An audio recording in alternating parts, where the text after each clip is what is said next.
Hey y'all, Rowan here. I've had 2 drinks, a long day at work, and a round of filming that failed. Let's talk about the Lilifer Tarot while I've still got it in me to talk about anything at all. This deck was purchased impulsively, but I wanted it for quite a while. The purchase just maybe shouldn't have happened when it did. Financially speaking, it wasn't the wisest of decisions, but I have impulse problems.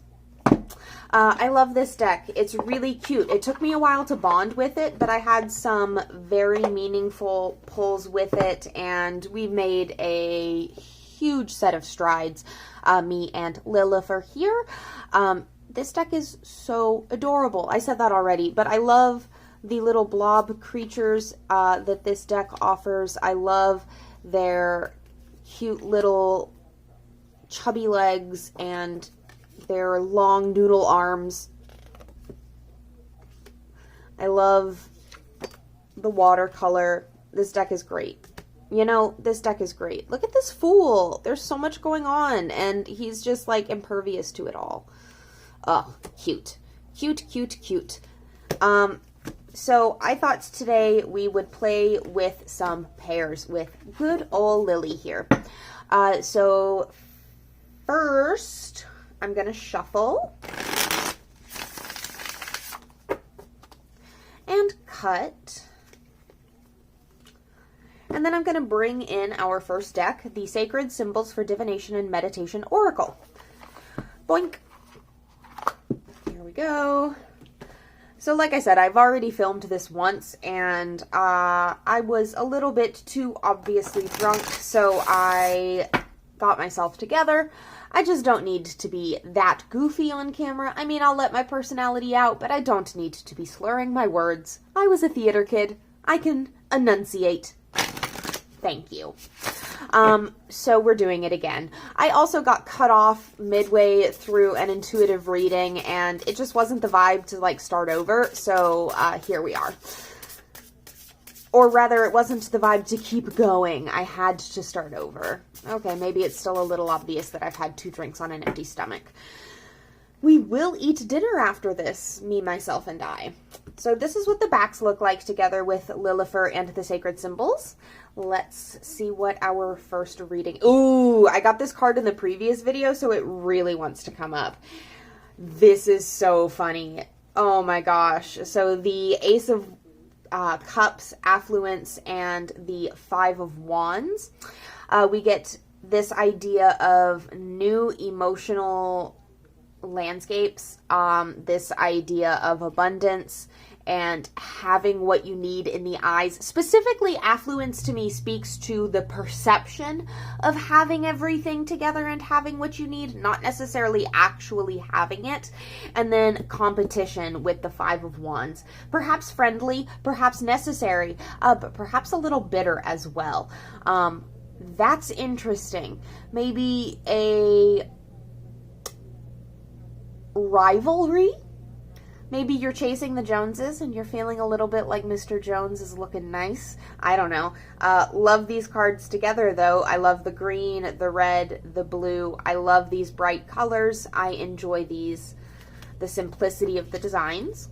Then we get to the Emperor, Earth, and the 9 of Cups. Oh, this idea of being your own boss, having everything you need, but still like this call that like emotionally having your needs fulfilled in a very material way. Like that's the 9 of Cups to me. It's about like this intersection between material goods and happiness, not because you are like super materialistic, but because your needs are met emotionally, physically, and you don't have to worry about the support of others. Like you're in a position where automatically you're going to be able to be happy if you just try a little bit. And that to me speaks to having your material. Like you can't have the 9 of Cups without the material world backing it up. Maybe that's just the Taurus moon in me, but yeah, that's my understanding of this card. And the Earth and Emperor like go hand in hand to me. Like that makes sense. Hold on, drink time. This is just tea. This is just lemongrass and calendula tea. It kind of tastes like burnt popcorn. A little bit. But in a good way. Oh, one at a time. Transformation, the Two of Pentacles, and the King of Wands. Oh, that makes so much sense. Okay, so you have recently come to dominate a domain that means a lot to you in your life. This is a domain of your own passion. So like a hobby or a career or a business or something to that effect you have truly accomplished. But now you are in a position where you're pivoting to a new world and you're trying something new because you need to be challenged perhaps. And you need to accept this transformation of your life, because fundamentally you're going to have to shift from being the king to starting over at the page position. But that is part of the journey into this new world that you're undertaking. And if you really want to shake things up, it's necessary. I mean, you can stay where you are if you value the security of being the commander of your own ship over this new world that's available to you, that you can choose. But ultimately, whether or not you cocoon is your choice, and I think it's going to be good for you. Also, I love how the cauliflowering in the paint has given us a little bit of a hint at genitals. I think that's hilarious. That happens quite a bit in this deck, and I love it. I assume it's intentional because we also sometimes get the V that implies vag to me, so yeah. Anyway, Knight of Wands, Power, and Eight of Swords. You are in a position where you feel trapped by the expectations around you. You want to be impulsive and you want to do something silly, but ultimately you have to step up to your obligations. But you want to use your power to be naughty. You want to do something that's more in line with your own passions, and it's against the rules. So you're holding back and you feel trapped in that holding back. So you need to assess if the power that you hold is even worth it if you can't do what you want with it. Are you actually happy where you are? And I know we're not getting cups anywhere in this pull, but that's what I'm getting. Eight of Swords is telling me that you are stuck and you're not seeing the way out. And I'm telling you that the way out is to reassess whether or not the wand you're holding on to is truly guiding your path with its light or not.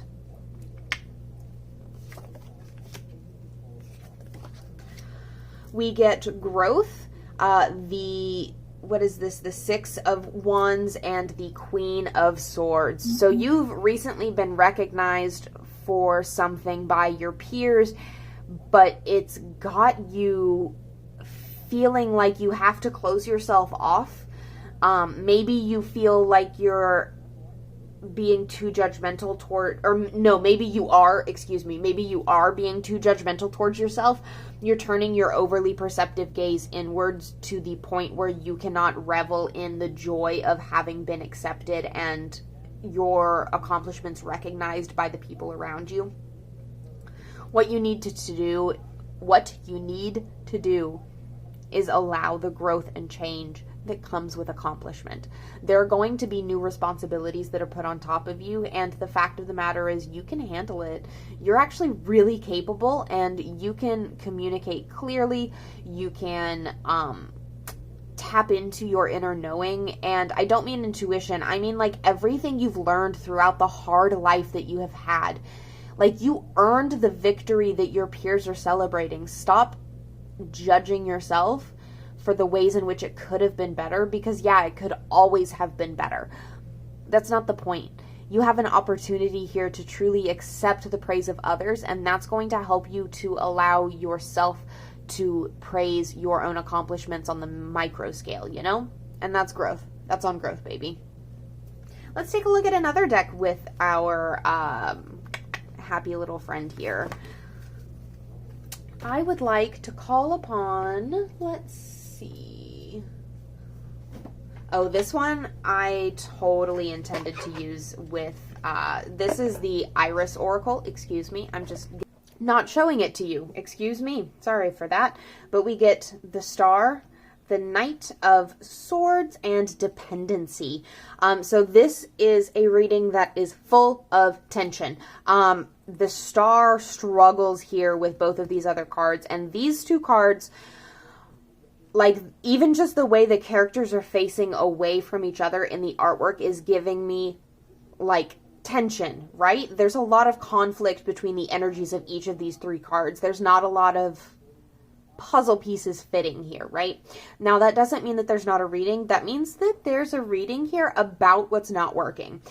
So the hope and healing that is absolutely necessary cannot shine through because of an emotional dependency that is outweighing your ability to make decisions based on rationality.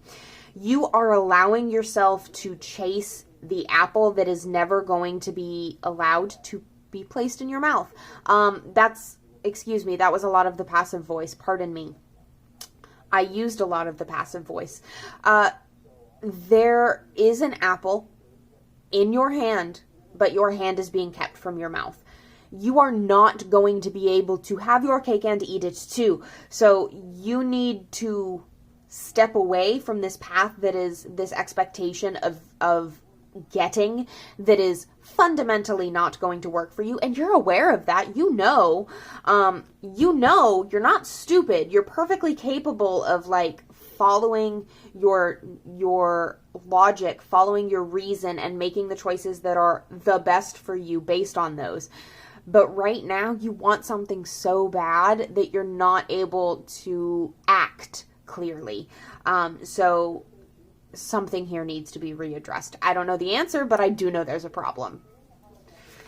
Then we get Strength, the World, and Ripe Fruits. Oh, I love this. So I'm definitely getting here that you have been through some shit, but you were really tough as you went through it. And now all of the fruit that you have been looking at this entire time has become perfectly ripe and juicy. You have access to the world. It's at your fingertips, but also you're one with it. Like, you are, I don't want to say fully ascended, but like, you have completed a cycle in your life that is giving you abundance in return. You have completed something that is paying out, and your own inner, emotional, physical, spiritual, and God,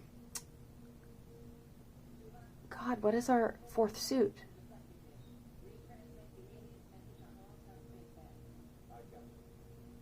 Excuse me. I've had 2 drinks on an empty stomach. I can't remember all. So we have the Pentacles, which is Earth.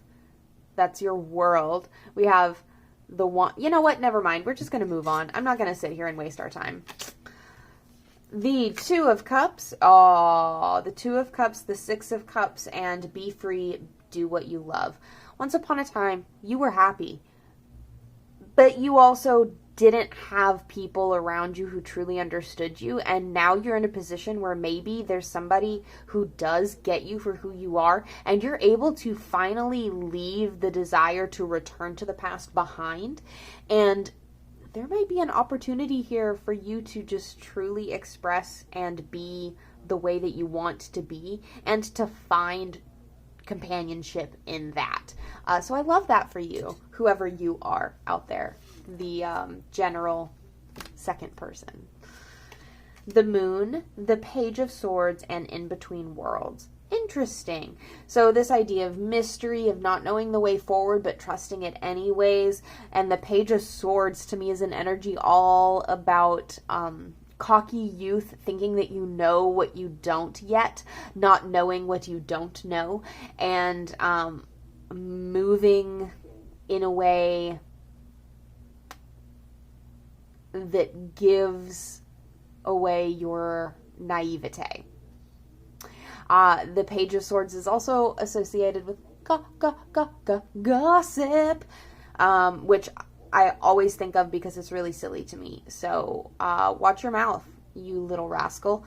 But yeah, the Moon, In Between Worlds, and the Page of Swords. So like, you are starting a new cycle, and you're learning a lot. whatever you're in, whether that's a new job, a new city, a new relationship. I don't know what it is. I'm inclined to think it's job, city, school, etc. Maybe a program at school, maybe just a class. But you're starting something new and it's really teaching you a lot, but your path might start to change. You might find yourself in a position where you are no longer going in the direction you once thought was right for you, and that's part of life's journey. So allow it to happen. Maybe if you are finding beauty in the moonlit weirdness that is around you, maybe you should keep taking steps, keep putting one foot in front of the other on your shadowy path, because there might be something beautiful at the end of it. But right now you're in between two different things, and you're being a little bit overconfident, but there's some really cool stuff ahead of you if you just admit that you need to learn. Seven of Swords, someone soon, and Four of Swords. Interesting. So this Seven of Swords really speaks to this idea that the poor decisions that you have made are really coming back to bite you in the ass. The things that you thought that you knew, the poor planning that you have done in the past, your inability to truly grasp the situation for what it is, and the need to reassess the way you proceed with things is really coming back to bite yo cheeks. And the Four of Swords tells me that at the core of it, something that you did was right. Like, this Four of Swords shows somebody trapped in a box of knowing. To me, the Four of Swords is about realizing how correct you are in some things.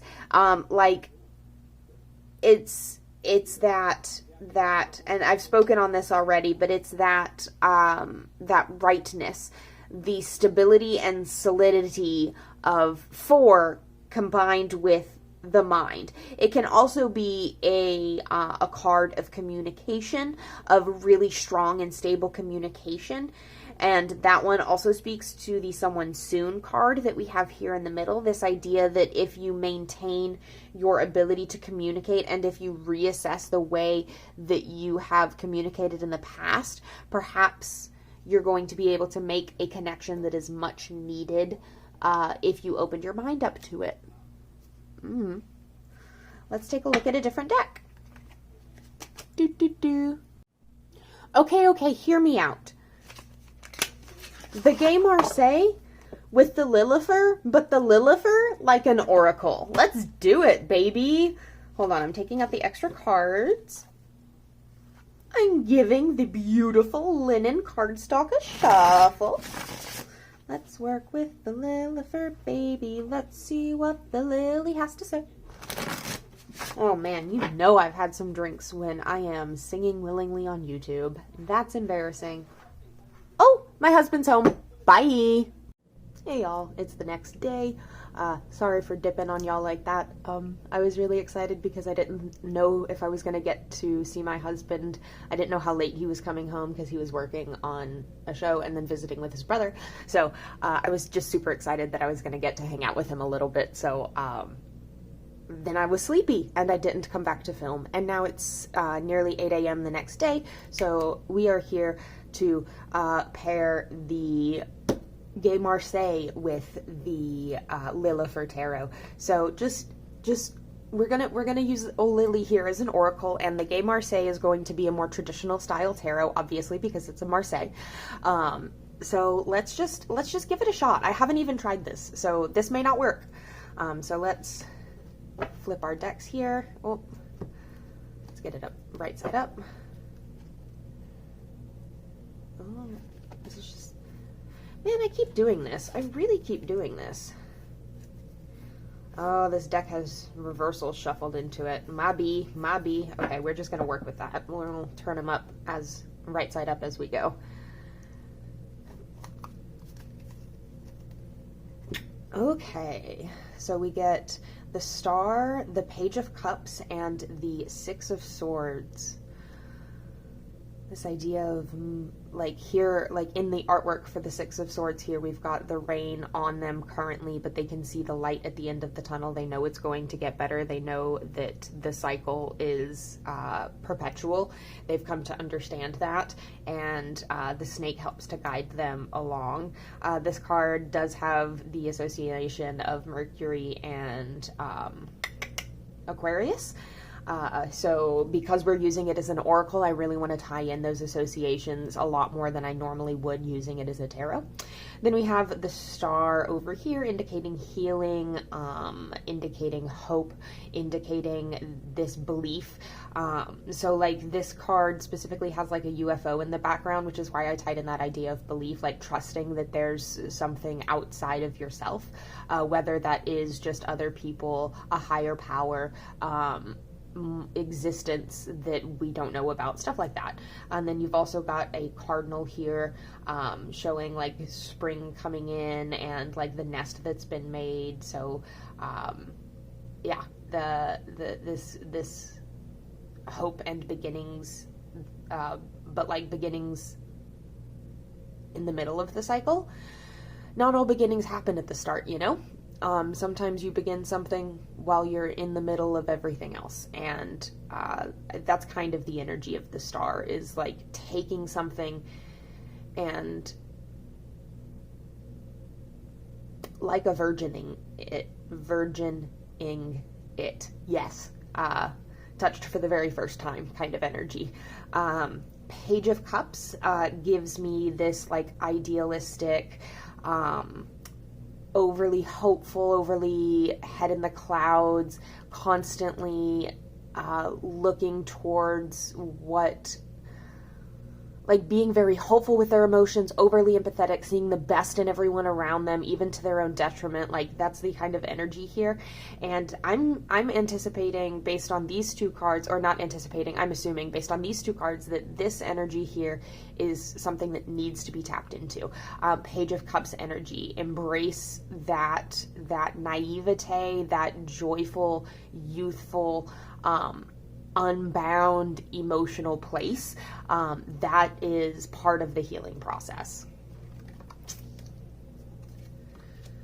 Then we get the High Priestess, the Papess, the Pope S, the Ace of Cups. I don't know why I had to stall on that one. And the Three of Swords. So the Three of Swords in the Gay Marseille is specifically to me about unlocking information, about so like there are certain points in the Swords suit that indicate a new achievement of the mind. And the Ace is the first one, obviously, but then you get another one at the 3, you get another one at the 7, or I'm sorry, you get another one at the 6, and then you get your final one at the 8. Well, between the 8 and the 9. When you get out of the situation, but you're still scarred from it, like in that in-between place. So I guess that one doesn't really count. But yeah, I mean, like you could make the argument that all of the cards indicate this because they're all, you know, of the mind. But in my opinion, there's like several points where like the click happens. And this card is one of the clicks in the Marseille tradition. Not necessarily in the Rider-Waite-Smith tradition, but in the Marseille tradition, right? So the Pappas is all about looking inside yourself and knowing that you have the answers within your own gnosis, even though like there's an initiator here ready to bring you into the fold of the gnosis of others. So tap into your emotional place, and there's an emotional truth that needs to be reached. And that really does tie into the Three of Swords, because this one is so often associated with bad vibes of the heart. So definitely, in order to reach this internal knowing, there is an emotional knowing that has to be achieved. And it's a raw place to be. It's not going to feel pretty. It's a very like painful. I have to turn my candle because it's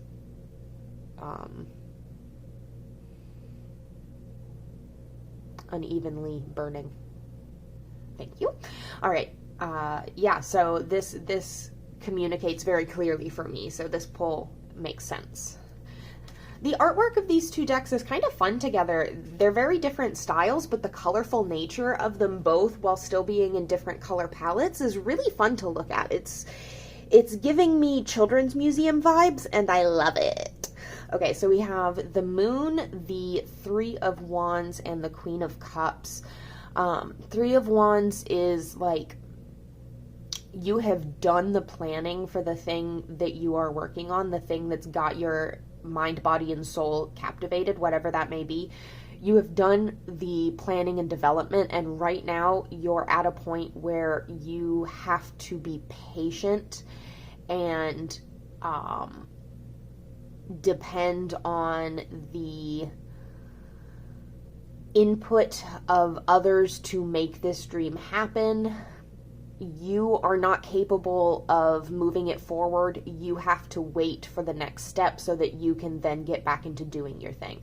So right now is a time of trusting that other people are doing their part.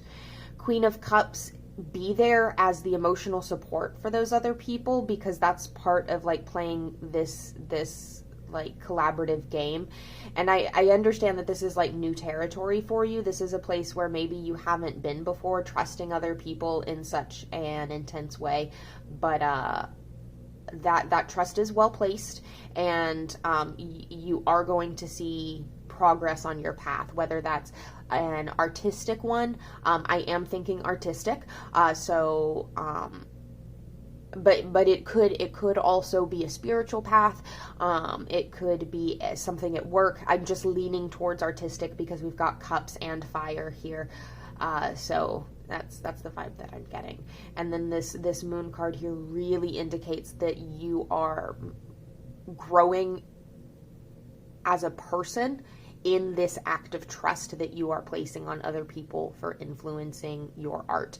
And it's going to be difficult, but moving through the darkness that is illuminated only by the moon, like that's where you build character and where your fire burns. So I like these decks together. I do.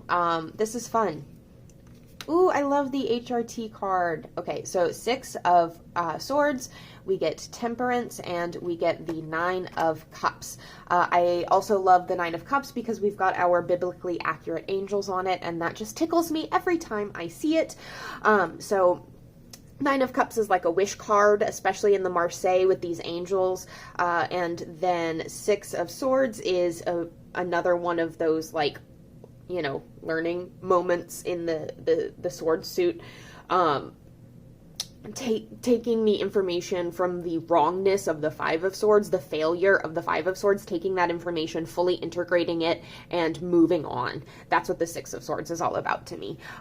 Temperance here, so this balance between learning from your mistakes and having hope for your future is absolutely necessary. And like the Nine of Cups is probably, like, to me the Ten of Cups is an unattainable desire. The Nine of Cups is when you wish for something, when you want something, when you are emotionally invested in something that can be achieved.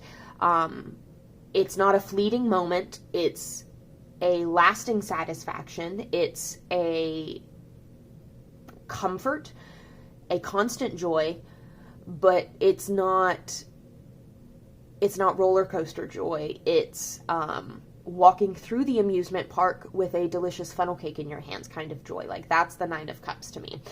And so the Six of Swords is like that point in your life where you've learned from your mistakes and you're able to have that hope for the future. And so the Temperance card tells me that if you are able to balance out the knowledge of what can and will go wrong with the hope that you're going to get what you want anyways, those two things are very delicate against one another, and you have the ability to hold them both. So that's the reading, guys. Yeah. I can just flip through these all day, but I kind of want to move on to some more. Let's think. So we've already done the sacred symbols. Have we done... Oh, we have not done this one. Okay, yes. Let me take a mo here, get my stuff together, because we're going to do one of the oracle decks in my collection that I like the most aesthetically, but the least functionally, I guess. This deck, this is, in case you don't recognize its geometric bag here, this oracle deck is the... give me a moment. I'm doing too many things at once. Untamed Elemental. It's the Untamed Elemental Oracle. It's a very geometric oracle. It's technically nature-based. I mean, elemental's right there in the name, right? Oh, I just shuffled reversals in. Oh, man, I'm going to have to fix that later. We're just going to roll with it for now.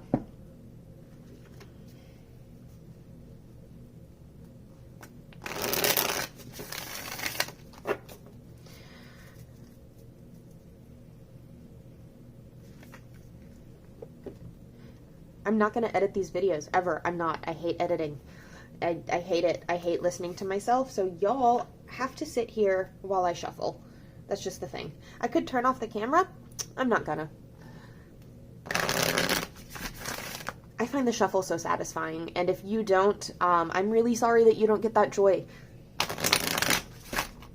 I mean, it's not like you miss it. You've never had this particular joy, so you don't care. But my regrets, pal.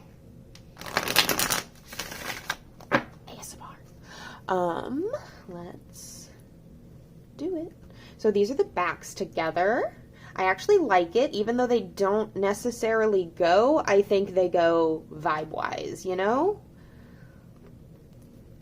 And I have modified this deck by going through and adding symbols and keywords. I did not like all of the elemental associations that the deck came with, so I changed them.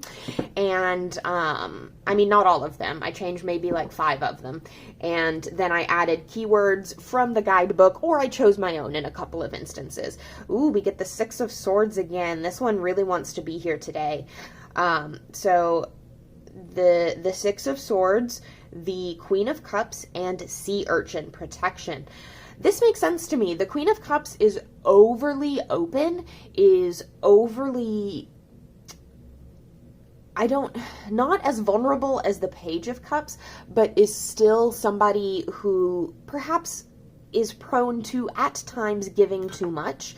And the 6 of Swords is telling me that she's starting to learn from her mistakes, and she's starting to learn that she needs to harden up in places and straight up have spines in others. And that it's necessary to put up boundaries for her own protection. So that worked really well. We get the Empress, Sky, Expanse, and the Queen of Swords. So this to me speaks of a healing opportunity between the querent and a maternal figure in their life. Whether this is a goddess, their own mother, a godmother, a babysitter that they are still close to, grandmother, any kind of maternal influence. It could be a teacher, but they are struggling to connect to the openness that particular maternal figure either did or did not express for them. So it's possible that this is a relationship where there's tension, Or it's possible that this is a relationship that needs to be tapped back into in order to open up a little bit more. So where we previously got the Queen of Cups, now we have the Queen of Swords. And these two emotionally are at different ends of the spectrum, right? So our Queen of Swords is very guarded, very protected. So this pull could be a, like red is sort of a counterbalance to the one that we just got.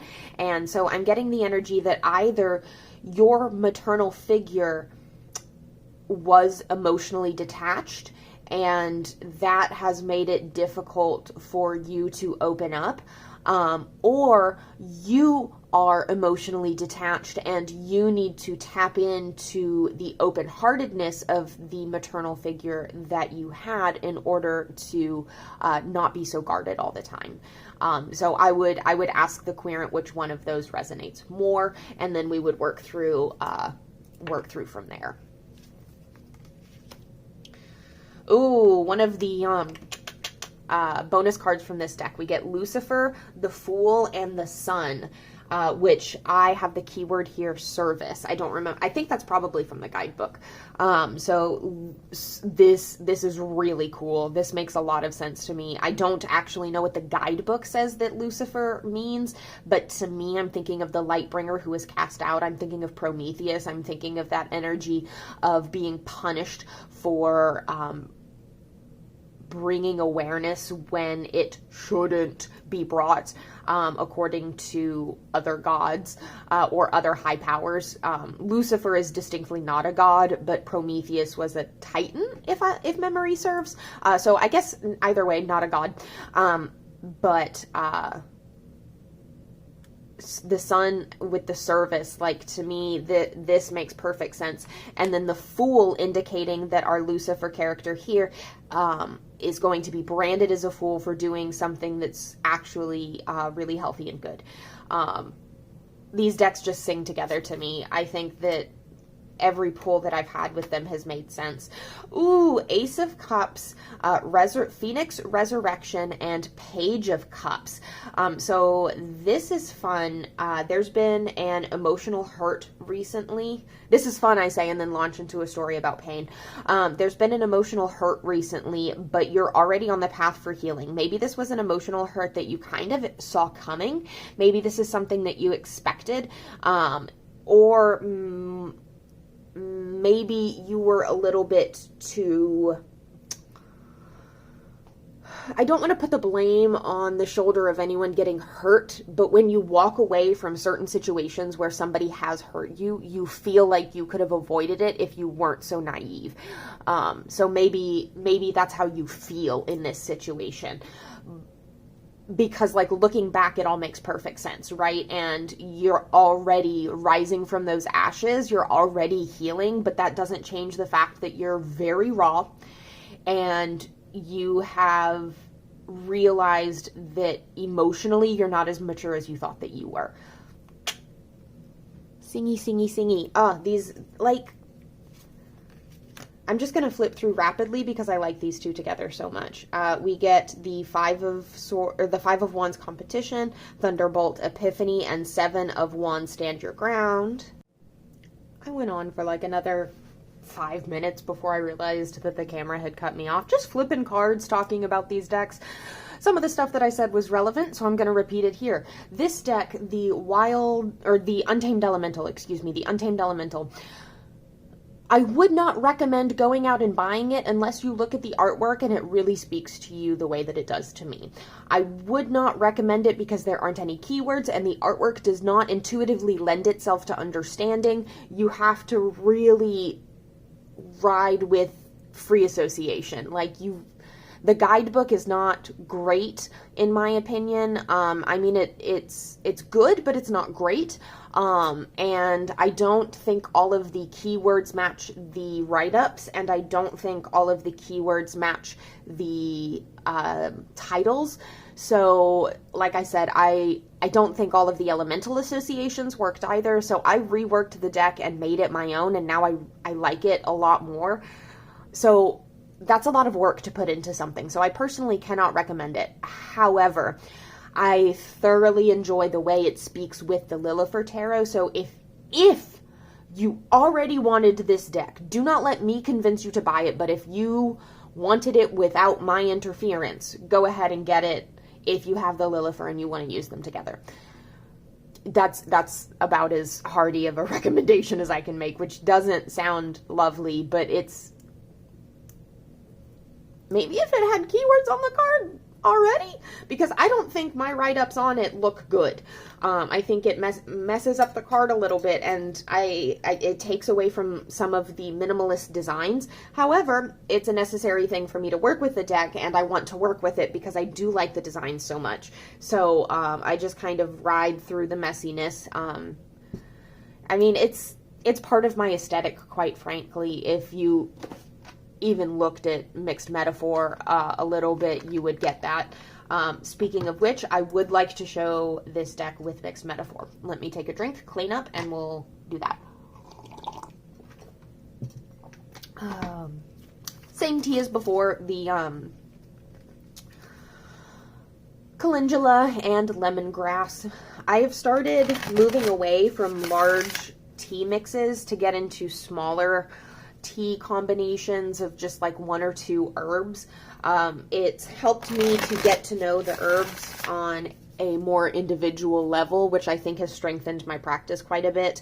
I definitely feel like I know lemongrass a lot better, and lemongrass is not one of my favorite fragrances in the world.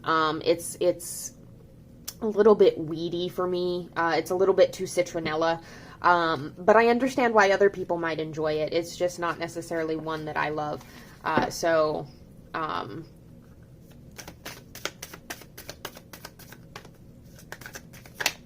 Working with it this way, I was saying all that because working with it this way has given me a greater appreciation for it, that has strengthened my relationship overall with the herb, on a spiritual level. Oh, okay. Let's do Lilifer and Mixed Metaphor, Mixed Media. So right away, I'm going to tell you that Lilifer is much cleaner in aesthetic than Mixed Metaphor, Mixed Media, even though it is a little bit messy. It's just, it's not quite as messy as my deck is.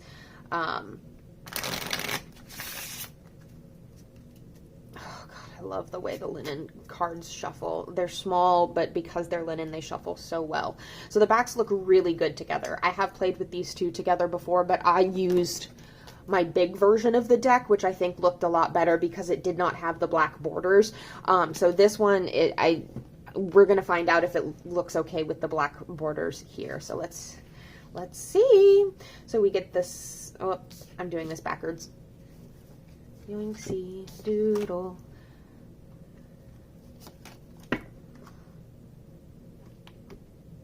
Well, that's not bad. That still works, I think. It does work better without the black borders, but that still works. It's not awful. So we get the Sun, Trace the Call, Unknown Caller, and the Two of Pentacles. So there's a source here that needs to be... Trace the Call, Unknown Caller is all about needing to figure out where the problem's coming from, finding the source. And Two of Pentacles, you're juggling 2 different worlds, or you have a grip on one world and a new one has been presented to you and you're contemplating moving into it. And the Sun, joy, being yourself, authentically you, open in the heart, throat, and mind, and just in general being happy, like true joy and happiness. So there is... You need to find, in this case, instead of finding the source of the pain, you need to find the source of the joy. Because right now you're treating multiple things as if they're all necessary for this joy, but actually maybe only 1 or 2 of them are. And you're juggling a lot trying to do it all, thinking that that's what makes you happy. But if you take the time to trace what it is, oh, what was her name? Marie Kondo? Is that? Am I just making up sounds? I might be making up sounds. But the method, you know, the cleaning method. Does it spark joy kind of thing? Go through all of it hold it in your hands, ask yourself, does this spark joy? And that's how you're going to figure out what is actually vital to keep in your life. Oh, I love this Chariot card. Acetaminophen cirrhosis, the Chariot, and the Ten of Swords. You are a very strong-willed person, and you have been using your will to the point where you're kind of, I mean, you're kind of run down at this point. Like, you've pushed yourself too hard, quite frankly, and there's not really a way that you can come back. You just have to start over. Like, it's not gonna be happy. Like, this is not a happy combination of cards, in my opinion. This really speaks to struggle. This really speaks to pain. This really speaks to finding yourself in a really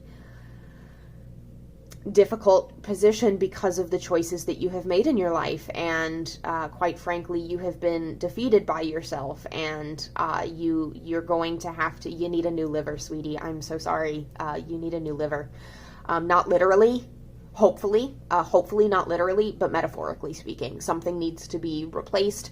The car cannot run anymore. You need a new engine. You need a new liver. That's the energy here. Like, something has to just be completely made new, and you've got to do it because, ooh, so sorry, sweaty. All right, so that's I'm tired of filming, quite frankly. I don't want to keep going. Thank you so much for hanging out with me. Can I just end it? Can I just like, comment, subscribe?